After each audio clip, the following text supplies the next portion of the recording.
Τη συνδρομή του νέου Γενικού Γραμματέα της Περιφέρειας Δυτικής Μακεδονίας Γιώργου Κύρκου ζητούν οι κάτοικοι του οικισμού Κατάκαλης στον Δήμο Χασίων στα Γρεβενά για να δοθεί επιτέλους λύση στο χρόνιο πρόβλημά τους με τον δρόμο που συνδέει τους οικισμούς Κατάκαλης και Καρπερού. Η επικινδυνότητα του δρόμου στο σημείο που ο οχήμερος της Σούτσας στέμνει το οδόστρωμα και σε περιπτώσεις κακοκαιρίας υπερχιλίζει, αποδείχθη με τον πλέον τραγικό τρόπο με τον θάνατο του ηθοποιού Νίκου Προύφα τον περασμένο Νοέμβριο. Οι κάτοικοι ζητούν την άμεση κατασκευή γέφυρας, καθώς ο συγκεκριμένος δρόμος έχει μεγάλη κυκλοφορία, αποτελώντας συνεχή πηγή κινδύνων για τους διερχόμενους οδηγούς.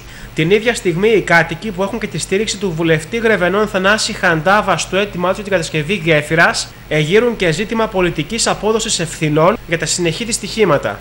Οι δύο εκπρόσωποι, ο Δήμαρχος Χασίων και ο Νομάρχης, από την πρώτη στιγμή σταθήκαν απέναντί μας και με διάφορες δηλώσεις και κρυβόμενοι πίσω από το γεγονός, υποφασιζόμενοι ότι ο δρόμος είναι αγροτικός, ενώ είναι ένας κύριος δρόμος που χρησιμοποιείται και ενώνει τα δύο δημοτικά διαμερίσματα, στάθηκαν απέναντί μας και με το πρόσχημα ότι η πολιτεία δεν δίνει χρήματα να γίνουν κάποια έργα σε υποδομές αγροτικού δρόμου, δεν σταθήκαν μαζί μας να μπορέσουμε να διεκδικήσουμε από ανώτερους φορείς. Οι πολιτικές ευθύνες έτσι κι αλλιώς εμείς αποδίδουμε στην τοπική αυτοδιοίκηση και πιστεύω ότι και από άλλα θεσμικά όργανα της πολιτείας θα διερευνηθούν τυχόν ποινικές ευθύνες ή τυχόν αστικές και ό,τι προεκτάσεις υπάρχουν σε αυτό το θέμα. Στις 15 Ιανουαρίου θα πραγματοποιηθεί στην περιφέρεια νέα συνάντηση με τη συμμετοχή όλων των εμπλεκόμενων φορέων.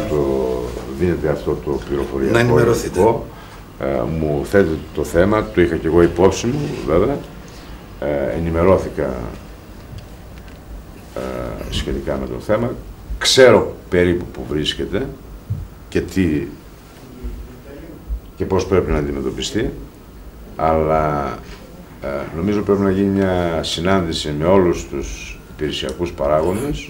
Εν τω μεταξύ, εντύπωση προκαλεί η αποκάλυψη της είδησης πως και στο παρελθόν είχε υπάρξει σκέψη για τη δημιουργία γέφυρας στο σημείο, η οποία όμως δεν έγινε πράξη. Το 2003 και επί θητείας του πρώην Γενικού Γραμματέα της Περιφέρειας Άρη Παπαδόπουλου, η Περιφέρεια πραγματοποίησε μελέτη για έργο δημιουργίας γέφυρας με προϋπολογισμό 1.600.000 ευρώ. Η μελέτη απορρίφθηκε.